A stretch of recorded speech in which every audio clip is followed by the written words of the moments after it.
Hi అండి, good morning అందరికీ. Happy Sunday. ఈరోజు మా ఇంట్లో టిఫిన్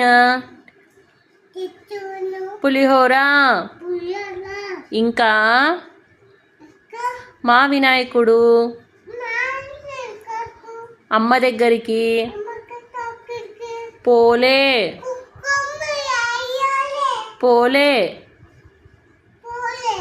అందుకు మేము పులిహోర చేసినాం. మళ్ళీ లంచ్లో కలుస్తాను. మీరేం తిన్నారో కమెంట్ చెయ్యండి. బాయ్ మరి.